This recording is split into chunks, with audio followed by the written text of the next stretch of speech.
ایک سیاستدان نے نعرہ لگایا، اس نے کہا روٹی دوں گا، کپڑا دوں گا، مکان دوں گا۔ ایک بعد میں پھر آ گیا، اس نے کہا تحفظ دوں گا۔ ایک تیسرا آ گیا، اس نے کہا میں فلاں کر دوں گا۔ آتے رہے لوگ، بیچارے مجبور ہیں، پریشان ہیں۔ ہمارے ملک میں پی ایچ ڈی کرنے کے بعد لوگوں نے چائے کے ڈھابے بنائے ہوئے ہیں، لوگ آزمائش کا شکار ہیں، کدھر جائیں؟ سیاستدان کے پیچھے لگ گئے، لوگوں نے نعرے بھی لگائے، لوگوں نے اپنی جیب سے پوسٹر بھی اس کے بنوا کے چسپاں کیے، ساری اس کے پیچھے لوگ لگ گئے۔ میرے پاس ایک بچہ آیا، کچھ لوگوں کا درد انسان کو درد مند کر دیتا ہے۔ ایم بی اے اس بچے کی تعلیم، بڑا قابل نوجوان، اور لب و لہجے میں بڑی شائستگی، گفتگو میں بڑا دھیما پن، لگتا ہے کہ تعلیم نے اثر دکھایا ہے، لفظوں کے گورکھ دھندے میں نہیں رہا، اس نے کچھ سیکھا بھی ہے کتابوں سے۔ اس نے ایک مسئلہ پوچھا، کہنے لگا اگر کوئی والد ساری جائیداد اپنی بیوی کے نام کرا دے تو اولاد کے لیے کیا حکم ہے اس میں؟ تو میں نے کہا کہ وہ اللہ کو جواب دے گا، اولاد سختی تو نہیں کر سکتی، لیکن اس کو چاہیے نہ تھا ایسا کرتا، اس لیے کہ نبی پاک علیہ السلام نے فرمایا فاتقوا اللہ فاعدلوا اولادکم، اللہ سے ڈرو، اپنی اولاد میں انصاف کرو۔ تو میں نے اس کو کہا کہ یہ آپ نے کس طرح کا مسئلہ پوچھا ہے؟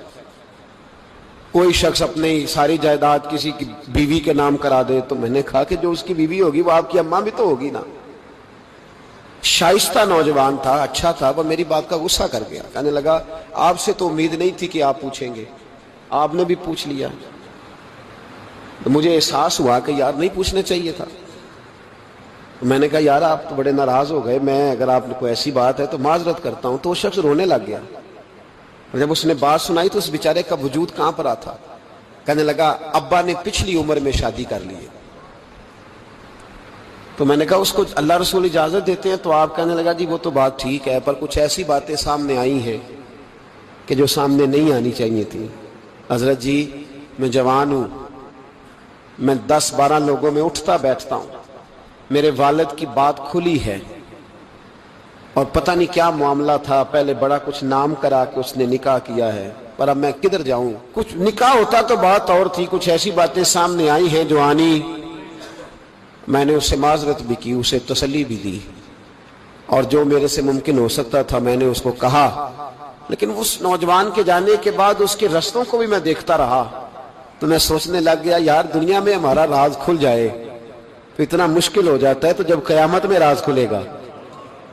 دنیا میں دیکھیں نا، ہمارے ہاں لوگ اگر برا جانتے بھی ہیں تو وہ الا ماشاءاللہ معاذ اللہ غیبت کرتے ہیں، سامنے آ کے بات، یہی مزاج ہے نا معاشرے کا کہ لوگ بہت بڑا ظلم کرتے ہیں، اپنی جان پر غیبت کرتے ہیں، سامنے آ کے بات، تو قیامت میں تو ہر چیز سامنے ہوگی، ہر چیز سامنے آ جائے، کھل کے بات سامنے آئے، کس نے کیا کیا، اپنے عہدے کے ساتھ جس جگہ وہ بیٹھا تھا اس منصب کے ساتھ اس نے کتنی وفا کی یہ بھی پتہ چلے گا، کتنا دھوکہ دیا یہ بھی خبر ہوگی۔ بہت سارے لوگ جعلی ڈگریاں لے کے نہیں بیٹھے ہوئے، لے لیا نا عہدہ، ان کی تنخواہ جائز ہے ان کے لیے، بولے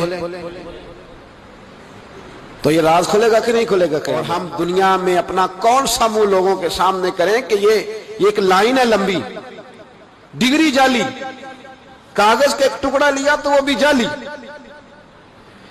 میرے عزیز یاد رکھیں اور ضرور اس پر غور کریں، یہ چیزیں جب قیامت میں کھلیں گی تو مسائل پیدا کریں گی، اور اللہ کہتا ہے میں کھولوں گا، میں یہ تمہاری چیزیں، جو ٹیچر، جو ڈاکٹر، جو کلرک، جو بیوروکریٹ 2 سال کی چھٹی لے کے سیر کرنے چلا جاتا ہے اور وہاں لکھ کے دے جاتا ہے کہ میں مجھے بخار چڑھا ہوا ہے، میں تو بڑا سخت بیمار ہو گیا ہوں، تو میرے اندر کا سارا نظام گڑبڑ ہو گیا، دوائی لینی ہے، ٹھیک ہے چھٹی مل گئی، قانون میں کمزوریوں کا فائدہ اٹھایا، تو جب قیامت میں راز کھلے گا کہ یہ تو سیر کرنے گیا تھا، موج کرنے گیا تھا۔ یہاں تو لوگ نوکری لے کے خوشحال ہو جاتے ہیں، کہتے ہیں جی اللہ کا بڑا فضل ہے، میں 2 گھنٹے جاتا ہوں۔ میں نے کہا فضل نہیں، یہ آزمائش ہے، یہ شرم والی بات ہے جو دلیری سے تو کہہ رہا ہے، یہ شرم حیا والی بات ہے۔ تو 8 گھنٹے کی، میں نے پہلے بھی بتایا تھا، محدث اعظم پاکستان حضرت مولانا سردار احمد صاحب رحمۃ اللہ تعالی علیہ ایک استاد کو رکھنے لگے ادارے میں پڑھانے کے لیے۔ استاد کے ساتھ وظیفہ طے ہوا، سمجھ لیں کہ 10,000 روپیہ تجھے ماہانہ دیں گے، صبح 8 بجے سے لے کر 1 بجے تک تو نے پڑھانا ہے۔ استاد نے سائن کر دیے پڑھاؤں گا، تو آپ فرمانے لگے استاد جی آپ روٹی نہیں کھائیں گے اس دوران؟ پیشاب نہیں آئے گا آپ کو؟ پانی نہیں پیئیں گے؟ حضور پینا ہے تو فرمانے گے لکھا کیوں نہیں؟ آپ نے مسلسل 1 بجے تک بیٹھنے کا لکھ دیا ہے، تو بتائیں جب آپ پیشاب کرنے جائیں گے تو وہ آپ کا کام کہاں لکھا جائے گا؟ آپ نے لکھ کے دیا ہے کہ میں اتنی ڈیوٹی کروں گا، تو آپ کو سمجھنا چاہیے تھا، کہنا چاہیے تھا کہ میں روٹی بھی کھاؤں گا، پانی بھی پیوں گا، اگر پڑھاتے تھک جاؤں گا تو تکیے پہ لیٹوں گا بھی۔ کیوں آپ نے یہ معاہدہ ایسا کیا؟ وہ شخص کہنے لگے حضور آپ میری رہنمائی فرمائیں۔ فرمایا یہاں لکھو کہ میں مسلسل تو کسی بندے کی پہنچ ہی نہیں ہے کہ وہ اتنا بیٹھ سکے۔ تو ہمارے ہاں جب یہ چیزیں قیامت میں کھلیں گی تو کیا بنے گا؟ آج راز کھلتا ہے تو آزمائش کھڑی ہو جاتی، وظائفتیں کر کر کے لوگ تھک جاتے ہیں، جب قیامت میں راز کھلے گا۔